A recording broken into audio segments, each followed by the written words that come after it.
All right, so it is my distinct pleasure to introduce, who needs no introduction to so many people, Jenna Ross. Gina Ross has created, developed, directed, and evaluated programs that have positively impacted Alabama children from birth through graduation. She has almost 30 years of public school and state government experience in Alabama, with much of her time devoted in establishing quality early childhood programs. Jill was talking earlier about the near benchmarks. Alabama is one of the states that's in that number. State investment in quality early childhood education in the state of Alabama grew from $19 million to $138 million from 2012 to 2020.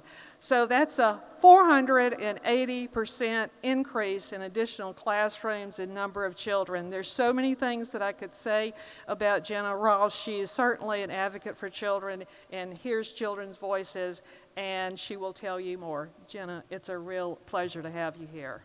Thank you.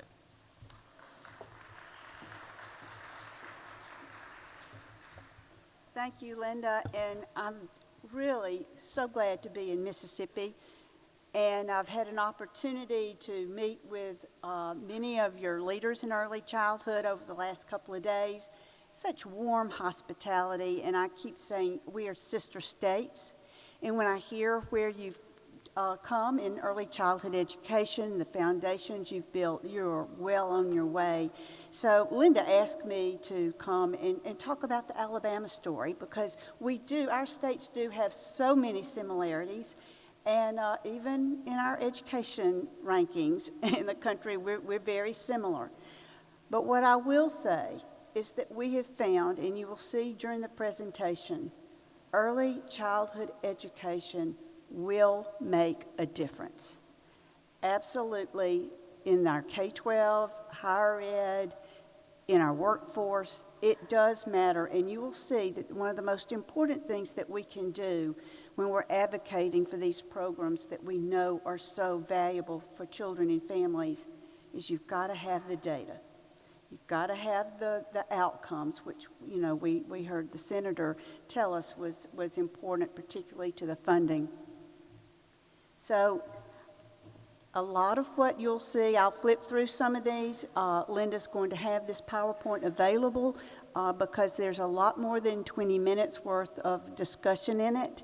And you are welcome to it, to use it any way you want to. And I even leave my notes on the bottom of it. So if that helps in any way, please use this to further your cause. So I am Gina Ross, and the former Secretary of Early Childhood Education in Alabama. I was in the state capitol as a cabinet member for over 7, almost 8 years before I retired. I'm now doing some consulting. I'm doing advisory work for the Saul Zaentz Foundation. The Saul Zaentz Foundation, charitable foundation, is supporting high quality early childhood education across the country. They want to see this as putting a dent in poverty, and they are absolutely putting their money where this will meet their goal. So also, a little story, they do have this film out. Have any of you seen Starting at Zero? 2 or 3 of you?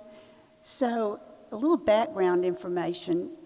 I was invited to, got this card in the mail in December, which it was a busy month because we started anticipating the session, and sessions were always very important to be able to see if we could not get more funding to expand our pre-K program initially. So I hadn't paid a lot of attention to the mail that was right there in front of me, and I had a lady call me, and she said, "Are you going to that leadership convening at Harvard?" And I didn't say no. I just said, "Well, are you?" And she said, "Well, I wasn't invited." I thought, I better take another look at that invitation. So I took a look at it, and I thought, this looks like something I should go to. So I did reply and went. And I can honestly say it was probably the 2 best days of my professional career as to my own personal learning and development. So it was sponsored by the Saul's Ants Foundation, and so at the end of the second day of the blizzard was coming, it was one of those unusual weather events. There was a man that spoke. When it was over, there was a reception, and the snow was just piling up, people wanting to get to the airport. And I thought, I've come all the way up here to Harvard. I'm not missing this reception.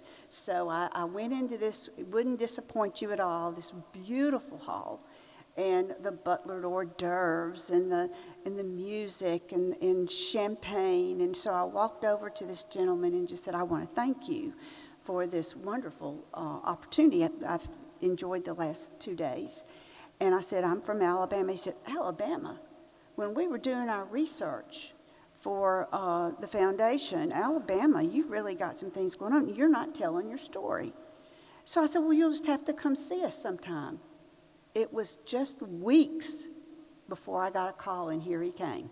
So we took him from Selma to Wilcox County, which at the time was the poorest county in the country, and all around. And what came from this visit was a 2-year, what started out to be just a little how-to video, how to set up, because if Alabama can do it, like you said earlier, anybody can, type of how-to video, to a full-fledged documentary. So if you've not had time to see this, please take time.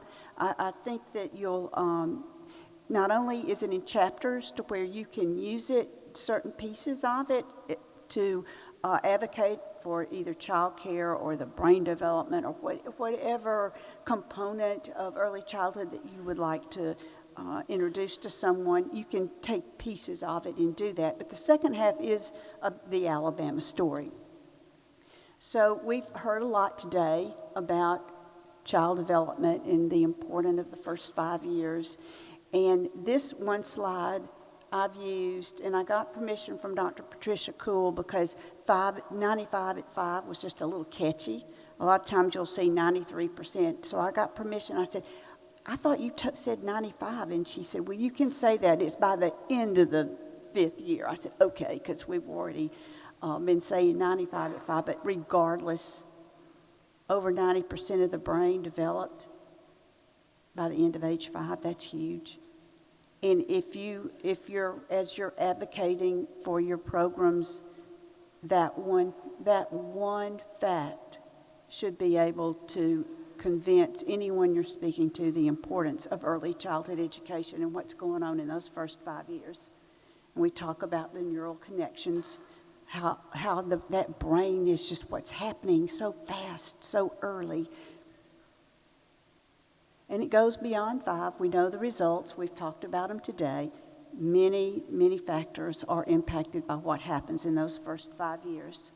So when we talk about the Alabama program, we did base ours, a lot of it, on those near benchmarks that you have heard about. And so happy that Mississippi's joined our little small club of having met all those benchmarks. And there are 15 elements too.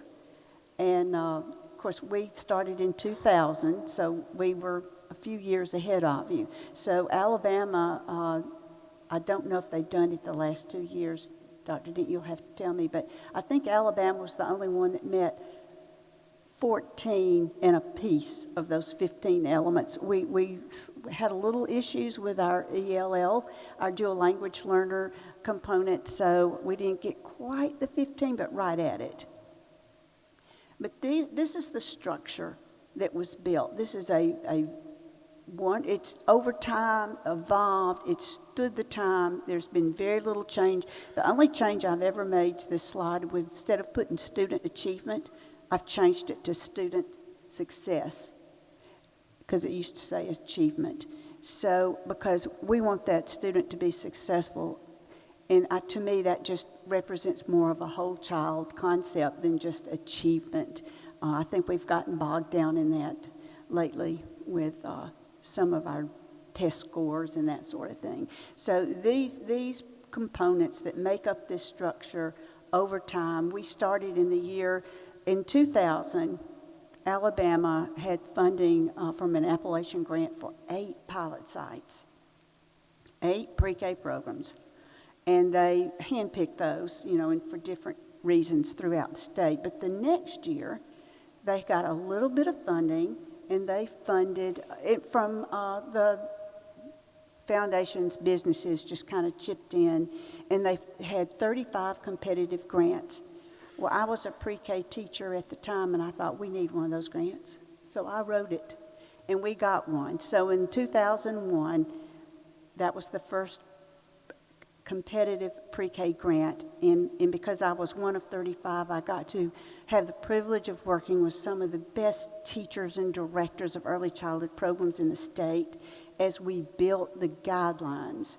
And if you go to www.children.alabama.gov, everything we've ever done is there, and it's to be shared.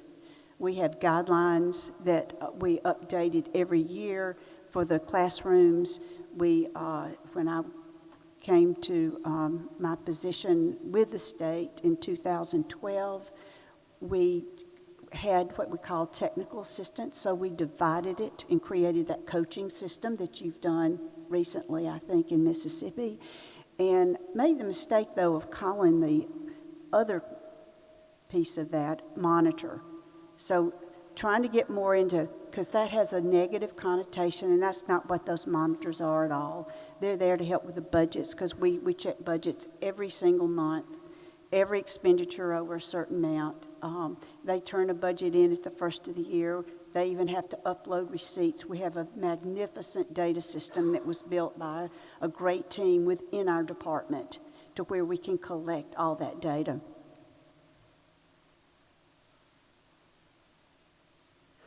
Yep, skip one. Again, this just talks a little bit about maintaining that high quality program of excellence. And I think just like you're doing, that incremental expansion of your program is going to help you solidify those components that will create this high quality experience. Because as many of you, as I look out and I've been listening, many of you are in the field, and we know that if it's not a quality early learning experience, it might be doing more harm than good. And we've got to make sure that our children have the best high-quality experiences they can possibly have. And of course, it's not necessarily the classroom. It's that sensitive, responsive teacher. And having those coaches in there helping support that teacher, I think, is one of the most critical components.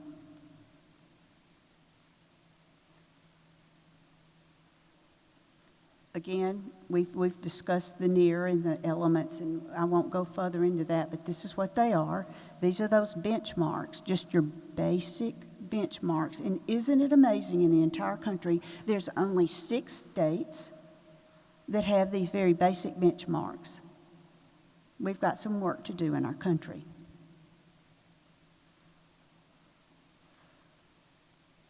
So this was the incremental expansion. You can see in the year 2000 that we had, I didn't back it up that far. So this is just 2005, but in the year 2000, we had those 8 pilot sites. The next year we had 35, but then we started getting the governor's support. So through 4 governors, Democrat and Republican, our first-class pre-K program has had tremendous support. Even through really hard economic times, it continued to be funded and get increases in funding every year over year. In 2012, we got a significant increase. And then in 2000, I think it was 15, one of our largest increases ever, $25 million in 1 year. So last year they got $24 million, and so far there's $20 million in the budget this year. So it's held so far. You never know till it's over and the governor signed it. But we have 2 budgets in Alabama. We have the general fund and the education trust fund. So there's 2 budgets. But waiting to see if that final budget gets signed, because that's exciting. Because we did NEAR helped us do a study and found that if we reached 70% of the children that were 4-year-olds, that would pretty much be full capacity. That there are still wonderful church programs where parents take their children like to a Mother's Day out, or mothers that stay home. That's wonderful. We know that that parent is that child's first and most important teacher, and if that's what they choose to do, that's what they should do.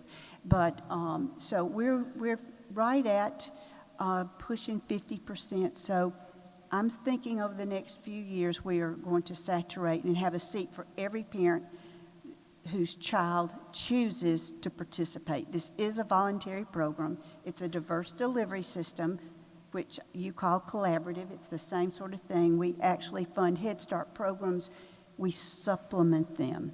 So our Head Start programs, they take their federal grant and whatever monies they do not have that cover like teacher pay. We have pay parity. Our pre-K teachers make exactly what the kindergarten teacher down the hall makes. So we want to make sure that even in child care, wherever that child is being served in a first-class pre-K program, that teacher does have pay parity. So I'm going to have to speed it up a little bit because this is just something I never tire of discussing, and it's just too important for us not to revisit it over and over again, because you have to re-educate. You have to re-educate your administrations, whether at the local, state level, whatever. You have to continually, when your administrations change, you have to re-educate them.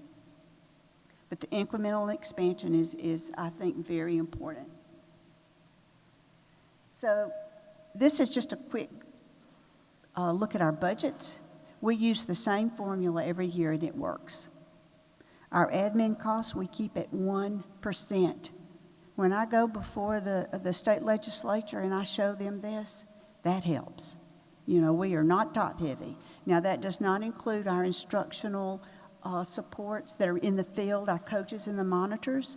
That's not included. This is just like in-house, in Montgomery people, our accountants, my salary, those sorts of things. But over 80, around 85, 86% of every state dollar goes directly to the classrooms.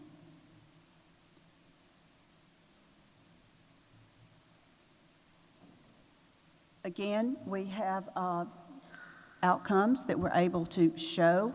I will click through these. I've got 5 minutes, but you can see what we present. We get these numbers every year. We have a research and evaluation team. Special education, they can even put a dollar amount to it. So the first-class pre-K program in the state of Alabama more than pays for itself. That thing's just jumping everywhere. So we did have a peer-reviewed study that was in a national journal. It was released summer before last.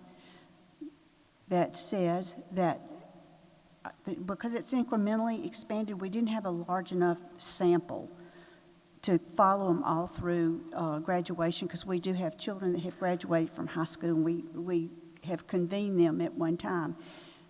But with the sample size, when it got large enough, we could show that the outcomes and the impact that it had on the children did not fade out. It followed them all the way through the 6th, 7th grade.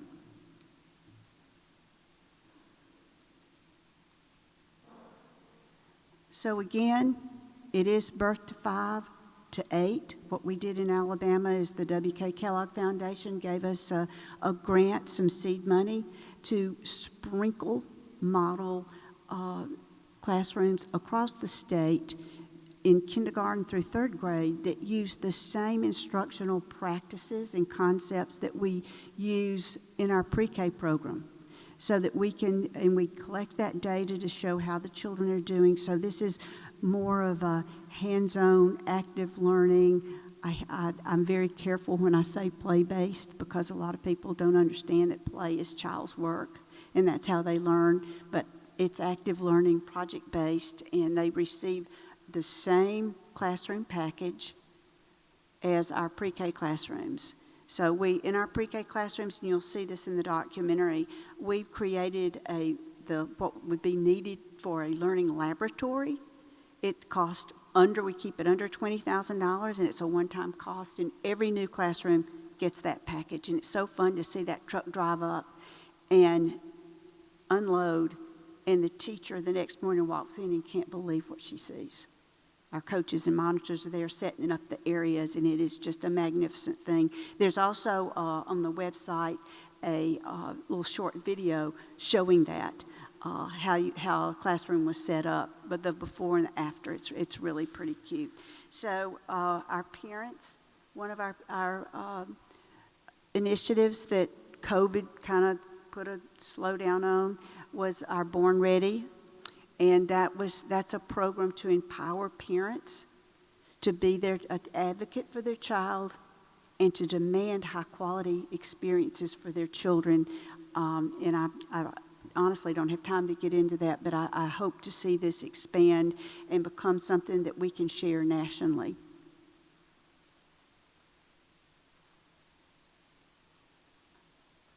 So thank you, and do I still have 5 minutes for questions? Any questions?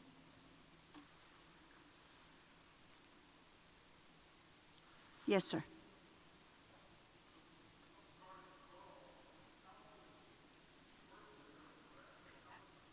No, it's not universal. We're serving about 44%, 45% of the children, 4-year-olds.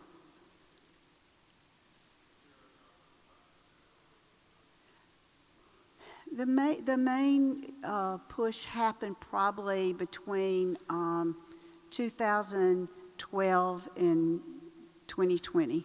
That's when the greatest. So it took about 8 years to really get a substantial number of children served.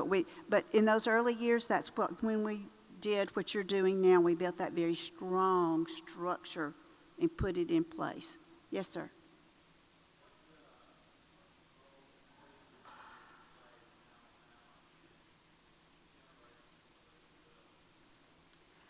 Thank you. Great question, and I should have addressed that earlier.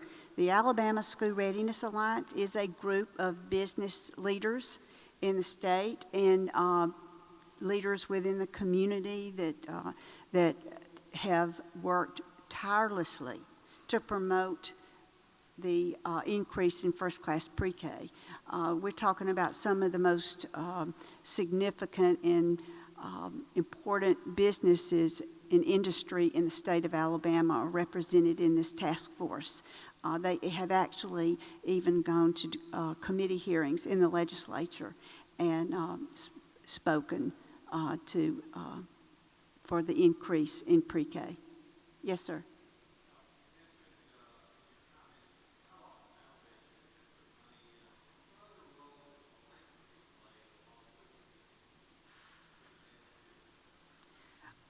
The philanthropy, mostly advocacy. We do require a 10% match for all the funding that each classroom gets, and we have a formula for each year what a classroom is. They know what they're going to get. They get a base grant of around $85,000. They get so much per child because we learned. They kept saying we need an increase. I said, well, some of them aren't filling all their seats. They'll have a child move away. That's a very mobile age group. And they wouldn't just jump out and pull a child off the wait list because we had wait lists all over the state. I said, I know. We're going to give them an increase. Tell them they'll get $250 per child for materials and supplies. And so that filled up the classrooms pretty fast. But the 10% match, it can come like from a business or industry. Usually about 80% of our classrooms are in schools, and it can be in kind, such as the space, the insurance, the food, that kind of thing.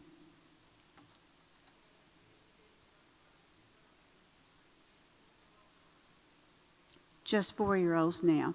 But what we did, we received a B5 grant. The federal grants we've been able to use and really help us in the development of our early childhood. So we've taken this pre-K model now with that, and we're moving it and going into child care within the state and creating little models with the same sort of thing. So, and then we've got it through third grade. So we're working on that continuum.